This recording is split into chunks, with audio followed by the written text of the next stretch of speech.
Deixa eu ver se está gravando. Está gravando. Então, só para recapitular, o primeiro pedido com relação a férias, porque até 5 faltas injustificadas, o empregado tem direito a 30 dias de férias, no termos do artigo 130, parágrafo 1º da CLT. E o segundo tópico é prontidão, porque na prontidão o empregado fica dentro da empresa, aguardando ser chamado para o trabalho, e por isso ele tem direito a receber 2/3 do valor da sua hora padrão, né, da sua hora base, e não 1/3, como a sentença reconheceu ali como direito. 1/3 seria para sobreaviso, mas que não é o caso dele, né? O caso dele é prontidão. Então, o terceiro tópico, insalubridade. Este pedido fracassa porque a perícia realizada comprovou que o agente agressor detectado na perícia era diverso do apontado na petição inicial. Ou seja, né, o nosso cliente requereu a perícia para identificação de um determinado agente nocivo, por exemplo, ruído, no exemplo, né? Só que o perito foi até as dependências da empresa, realizou a perícia, identificou um outro agente nocivo, por exemplo, hidrocarbonetos, óleos, graxas.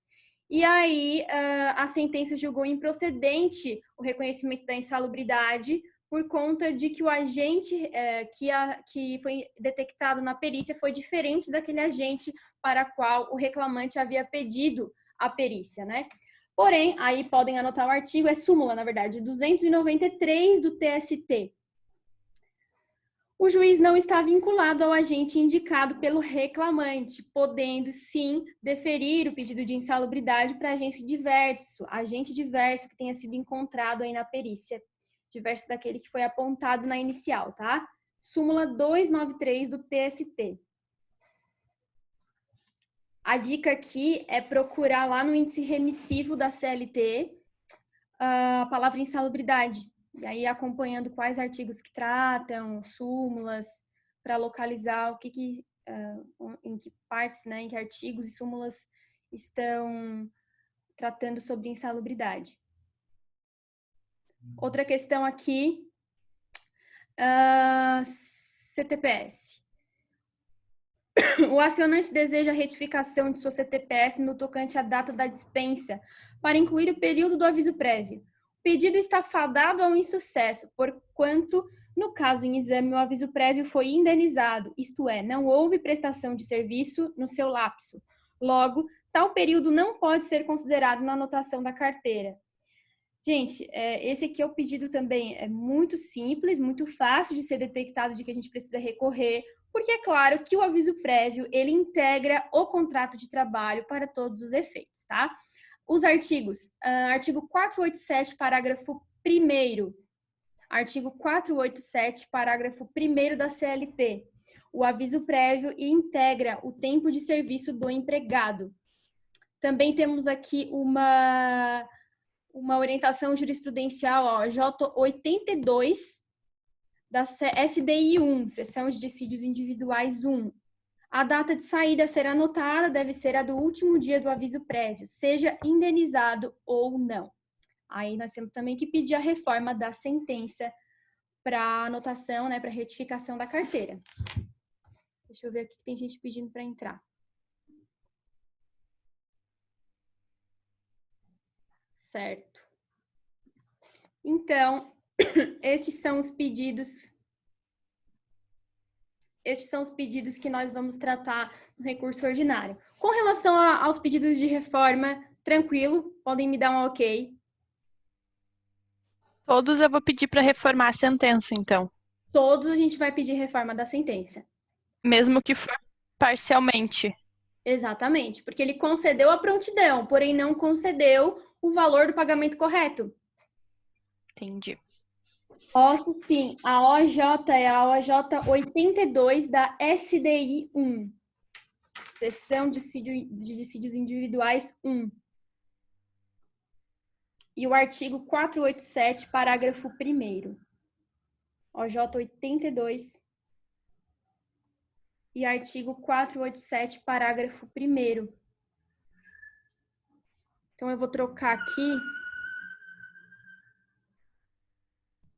Deixa eu ver se eu consigo trocar a tela para...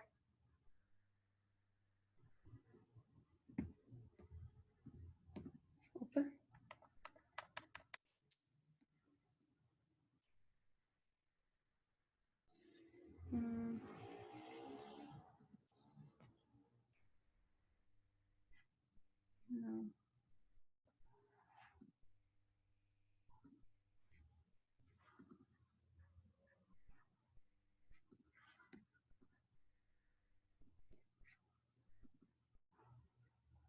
Ué.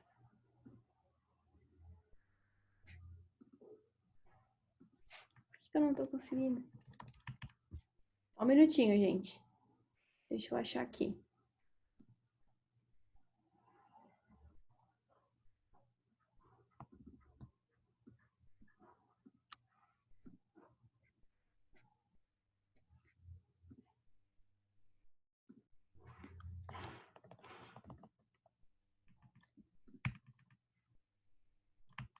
Tá, achei aqui o que eu quero.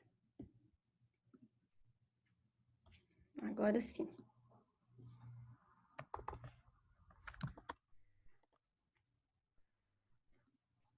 Compartilhar tela.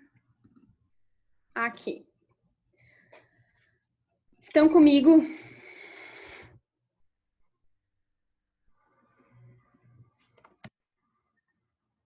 Então tá. Oi, Rose. Então vamos lá.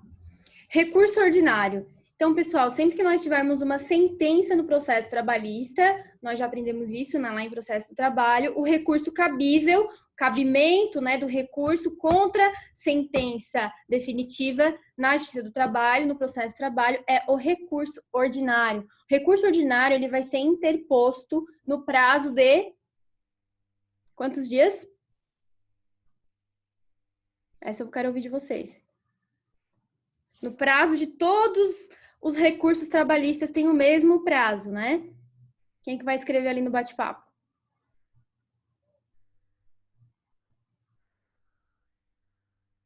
8 dias, tá, gente? Vocês estão me ouvindo?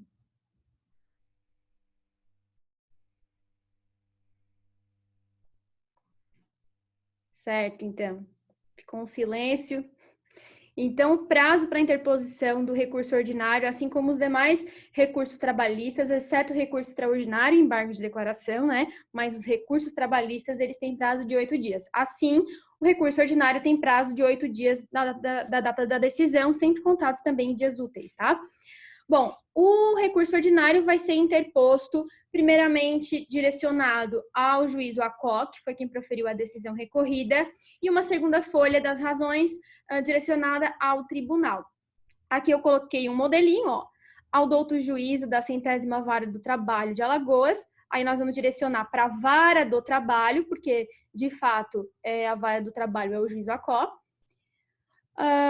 Colocar ali o número do processo, se tiver informação, ômega, tô nascendo Jaime, no nosso caso, né, já qualificado nos autos, toda aquela parte de qualificação, interpor com fulcro, isso é importante, tá? Fulcro no artigo 8951 da CLT.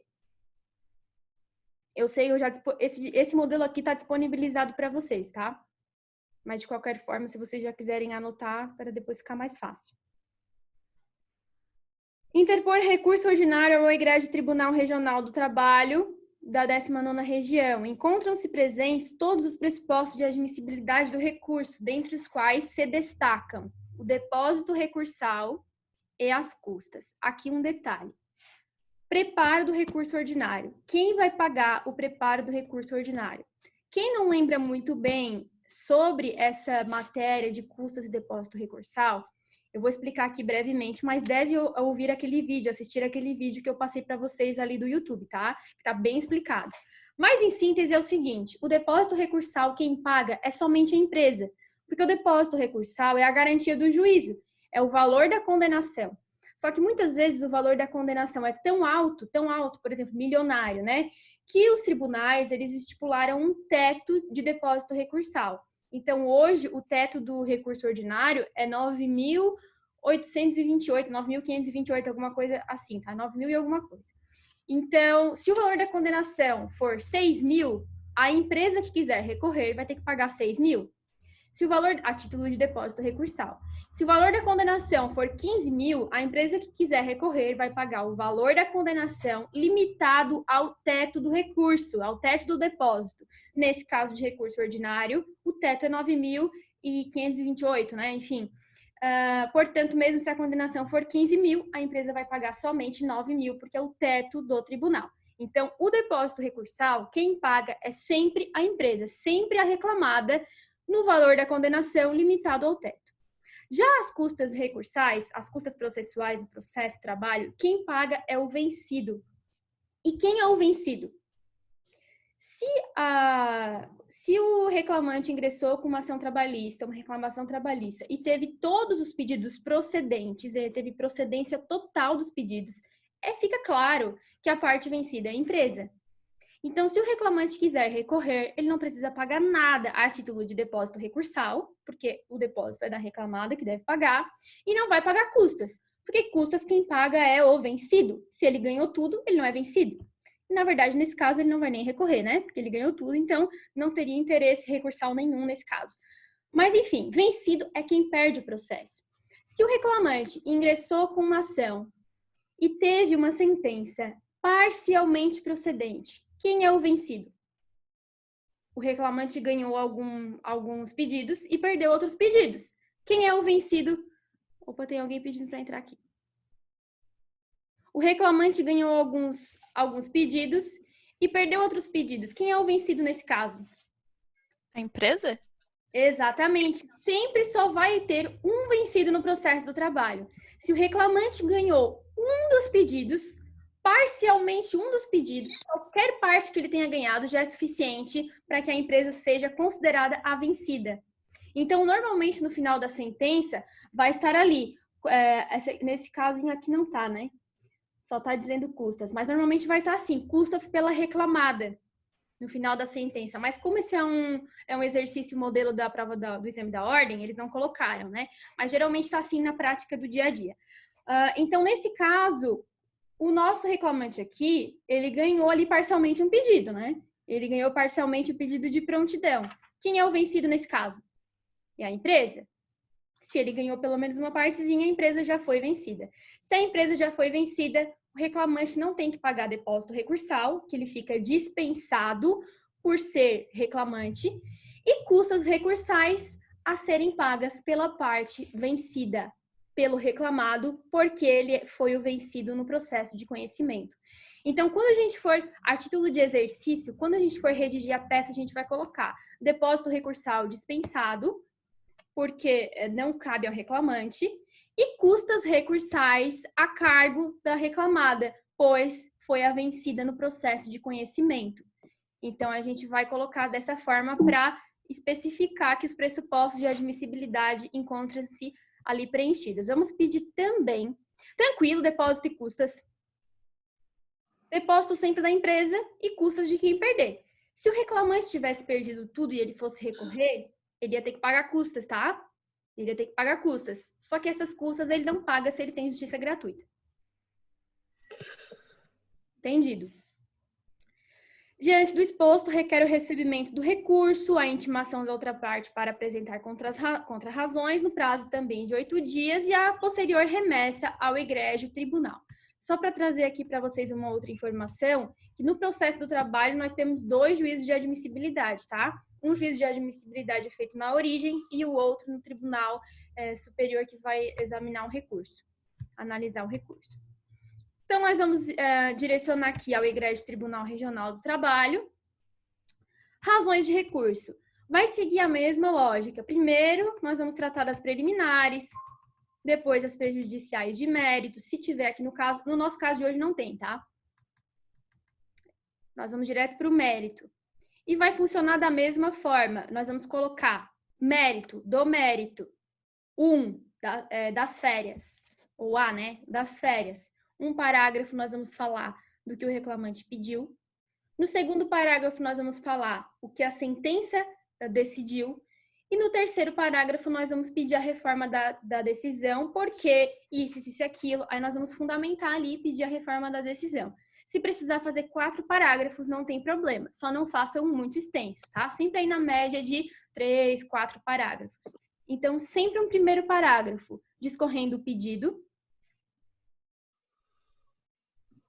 Sempre um primeiro parágrafo discorrendo um pedido, o segundo discorrendo o que a sentença decidiu, o terceiro mostrando as razões de reforma, ou seja, o direito, com o pedido de reforma da decisão.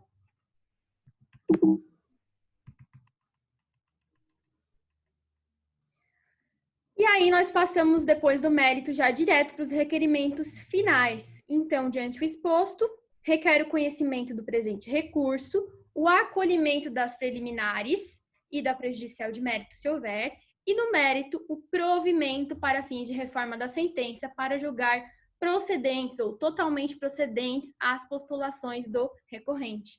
Nesses termos, pede deferimento. Então, em síntese, são 2 folhas: folhas de interposição, folha de razões. Folha de interposição para o juízo ACO, pedindo a remessa dos autos para o tribunal e mostrando que estão presentes os pressupostos de admissibilidade. Não precisa falar de todos, né? Mas precisa identificar normalmente sempre, né, o depósito recursal e as custas. E vamos pedir a remessa, e na segunda folha, sim, as razões, se tiver preliminar, prejudicial de mérito, mérito e requerimentos finais. Aqui não tem dos pedidos e dos requerimentos, tá? Em recurso também, só requerimentos finais. Certo? Certo. Certo, pessoal? Saudades, né, da gente se encontrar aí pessoalmente. Certo. Deu para entender tudo, então? Dá pra ouvir o que a gente fala. Se ligar o microfone, dá. O meu tá ligado, pelo visto. Tá, então eu vou interromper, eu vou parar a gravação aqui.